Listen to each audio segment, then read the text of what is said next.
All right, so it's my lunchtime basically, and a lot of times I waste it looking at comments on Reddit or BGG.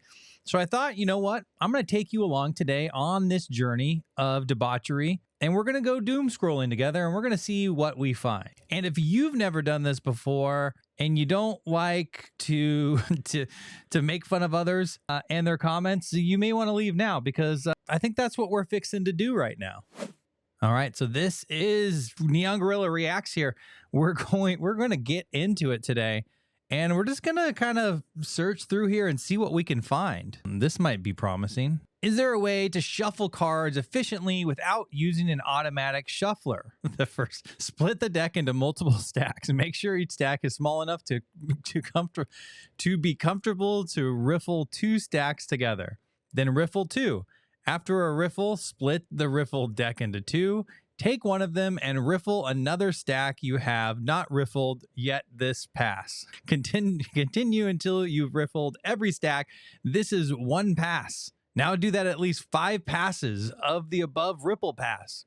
Then put all the stacks together in one stack. Yeah, this can be done faster if multiple people shuffle. Just have each person riffle and make sure you pass half of your riffle stack to the next person after every riffle. First of all, I didn't know that riffle was a term. Is that true? Riffle, turn over something, especially the pages of a book, quickly and casually. A quick or casual leaf or search through something. That might be the wrong use of words here, but you know what? I'm gonna let you off the hook. I like the literal take on shuffling here. Wow, there's a whole order of operations from the quest card companion. Begin by having each player take a portion of cards.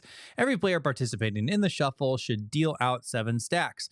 Combine each player's stacks so the stacks are corresponding to 1 are all stacks together, 2 are all stacks together, and so on. Wow, this is like a whole method.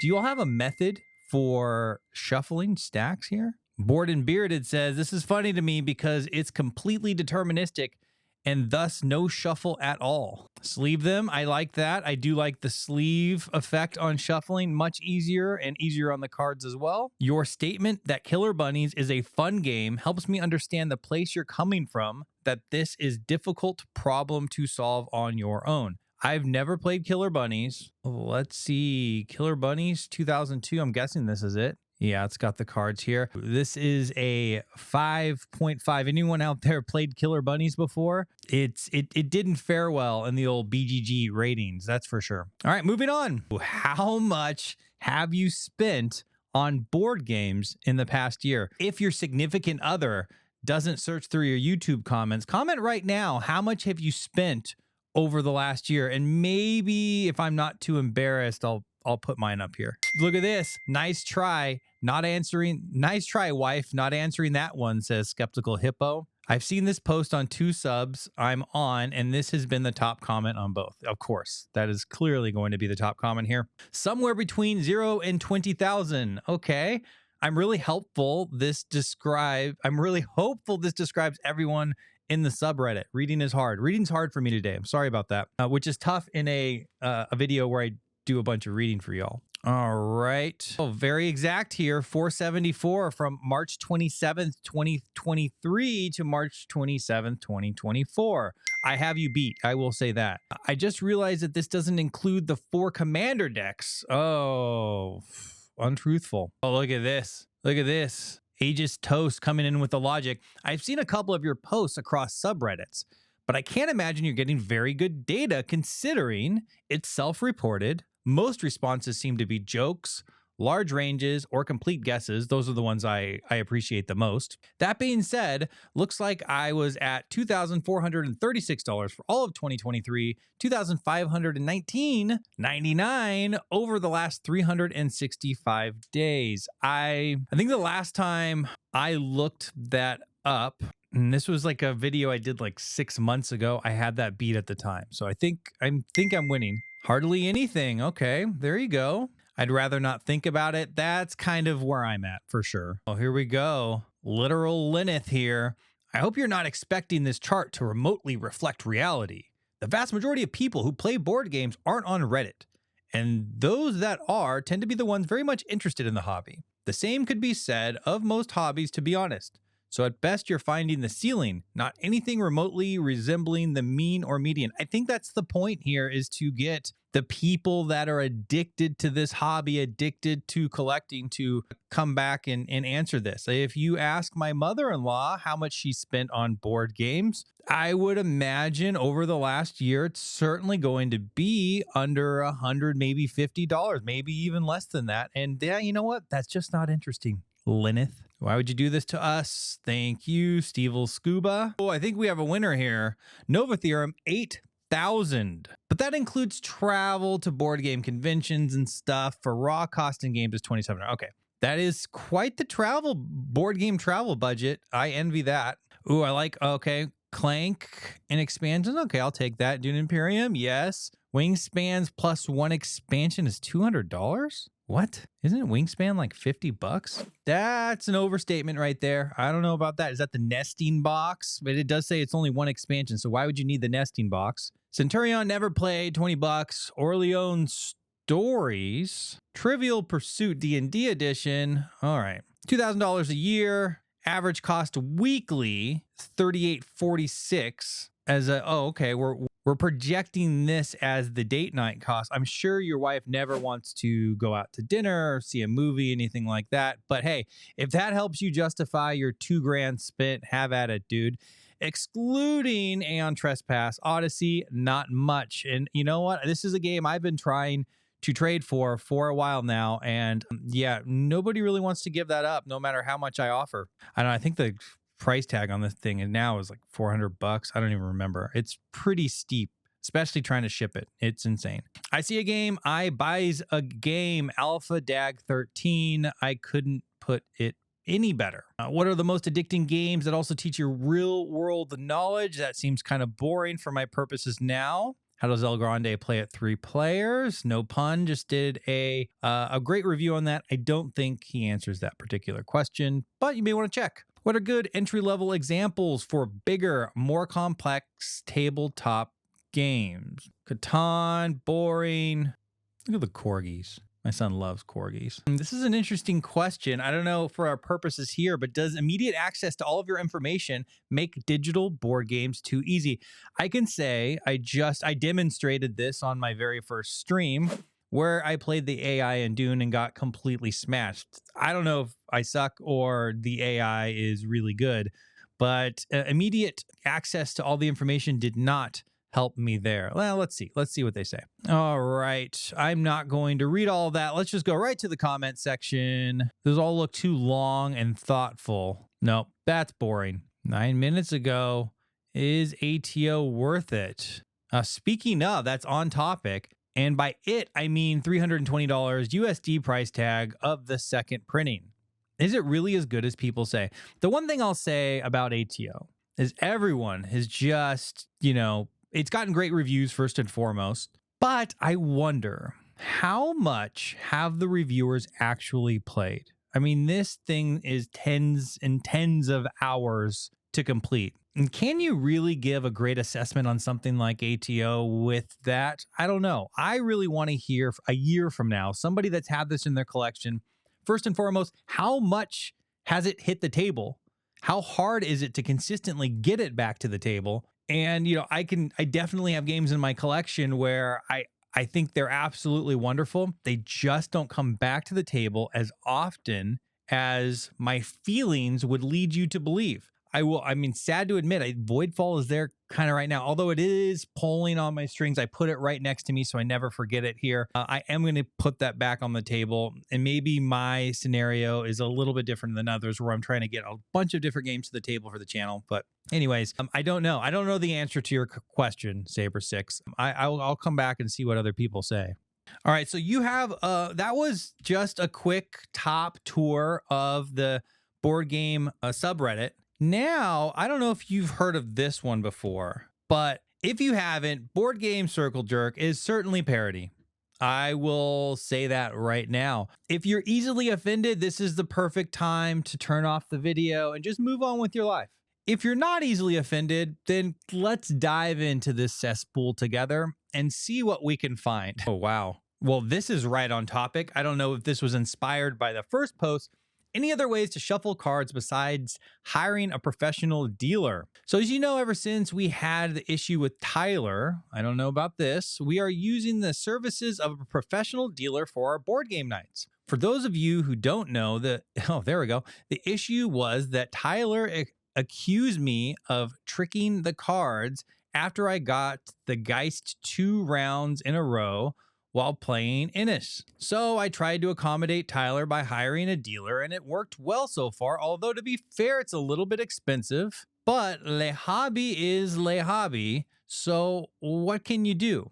But now I suspect the dealer is having an affair with my wife, and it annoys me a bit. I'm really torn because if I expose them, it might be the end of my board game nights. I think I'll go on and expose them, but first, I need a backup plan to shuffle cards. Got any ideas? All right, so this was, I think, clearly inspired by the board game subreddit. But, as Board Game Circle Jerk does, they put a new spin on it. I'm sorry, but it's unclear from your post what you're currently drinking, so I'm unable to answer, okay? Are your cards sleeved? How many layers of sleeves? Personally, I keep each card in its own wax-sealed cedar box to avoid any contamination. You could accept that your wife's boyfriend is part of your circle and offer him to play with you without pay. If he's a good boyfriend, he should accept and continue to trash all with his competitive patchwork skills. Interesting. And on that note, let's move on. She's full. Do I get prizes? Oh, well, this is where I pause once again to warn you that if you are easily offended, it's probably time to turn it off because we're going deeper. Kickstarter update number 69 shows a boat that crashed into something. Hello, everyone. This is the publisher from that Kickstarter you backed 4 years ago. We just wanted to update you and let you know after Chinese New Year print delays and pirates seizing the first shipment, your orders are on the way to North America. We just need your help to cover the cost of a bridge reconstruction. So we are asking for another $80 for shipping. We know you already helped cover the underestimated shipping costs and the pirate ransom. Why give up now when it's near your doorstep?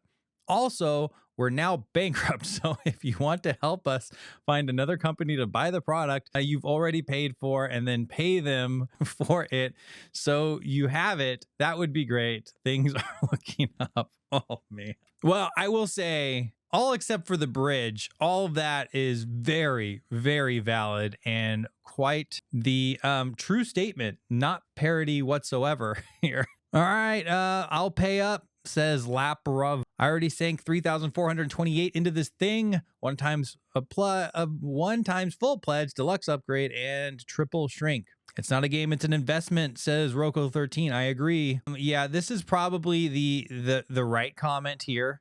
And, I don't condone making fun of recent tragedies. We have to allow them to sink in a little bit more. This was definitely too soon. Yes, this sums it up perfectly. I should not be laughing at that. Yes, E-roll 20 supply chain issues are constantly an issue, especially with them pirates out on the open sea. Interesting. Trickster Spirals, I'd like to know which one this was. I have literally had one Kickstarter where the shipping container literally fell into the ocean. There is maybe I'll throw it up here. Like, I don't know, it was a TikTok or something I saw.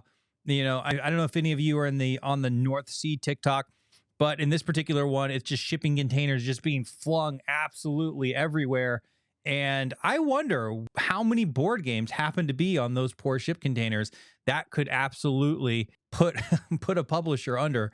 That's for sure. All right, moving on to hopefully more positive things. Oh, this is interesting. How to organize board games, throw away the calyx, and put them together in size order. I think this was a serious post somewhere else, actually, now that I see this picture. This looks familiar, but let's look at the Board Game Circle Jerk treatment.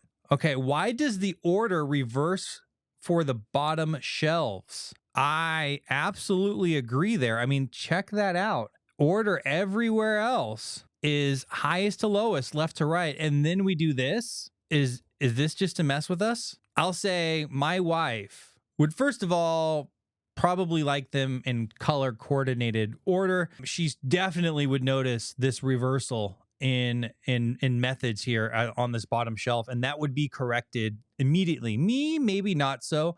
This definitely looks like something I could have just brain farted as I was putting them in, trying to be a good boy and organize my games nicely so my wife doesn't push them all into the garage. And I could have brain farted this and just ruined the entire thing. So that could be me. Oh, Scythe isn't a board game, it's a lifestyle. I'm guessing Scythe is up here somewhere. Oh yeah, there we go. Looks like a lifestyle with those big boxes. Don't need to worry about box size if your collection is all patchwork. No gigantic Kickstarter packages that fill the entire room.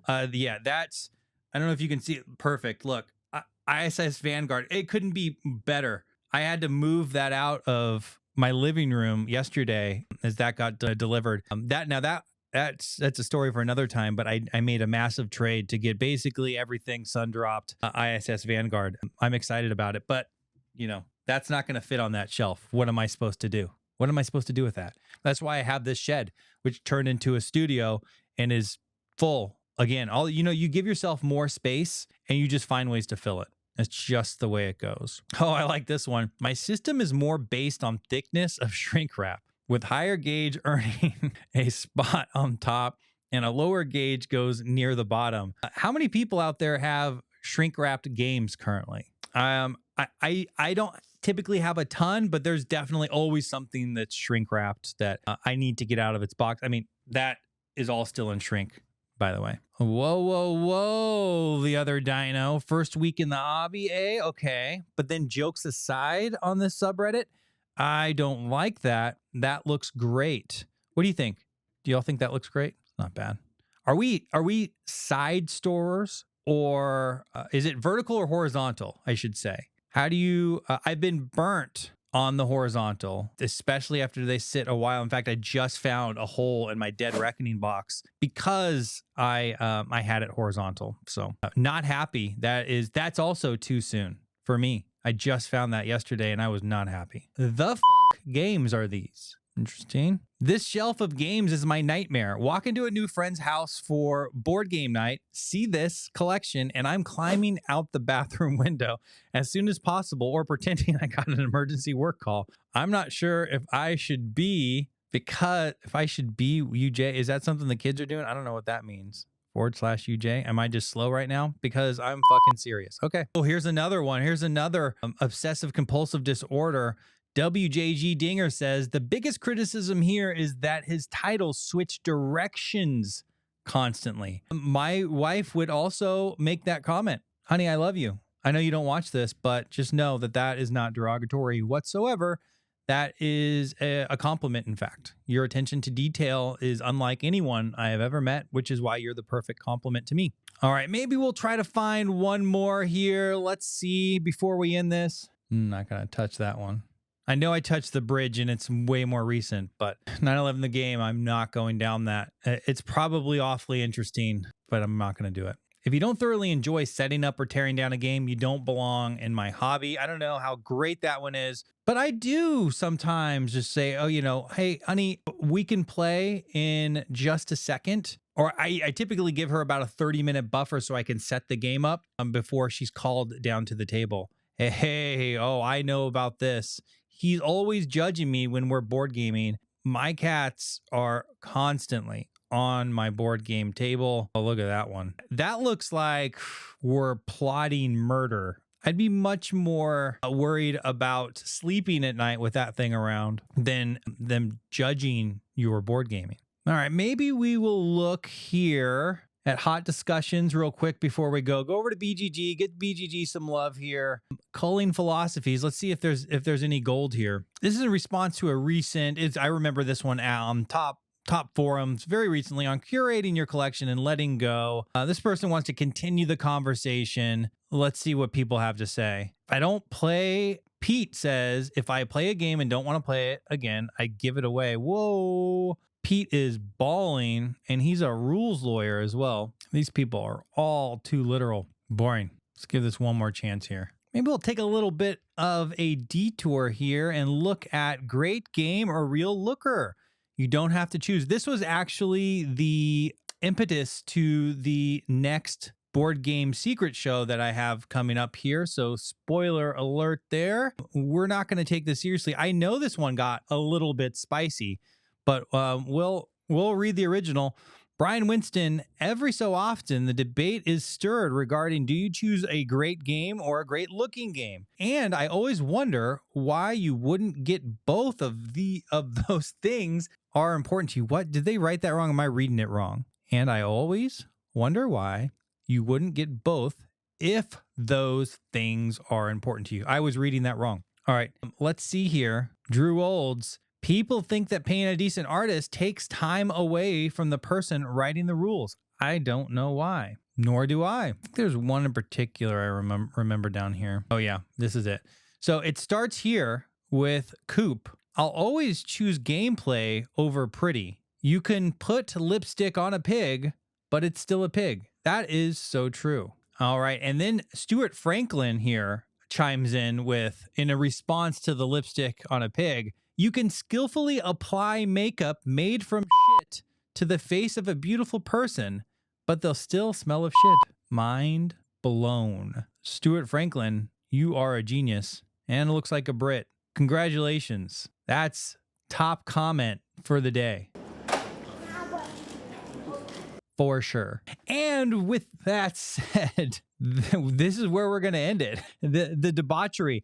I don't know if that was entertaining to you. I just filmed what I do on my lunches and I said what's in my head. Maybe there's some things in the board game circle jerk that I might have said if I wasn't on video, but still, you basically got some blind reactions on the comment section. This was a pretty good one. I have some days that are really great. I do this about once a week. So if anyone ever wants to join in and on this adventure in the future, let me know in the comments. Otherwise, I'll see you next time.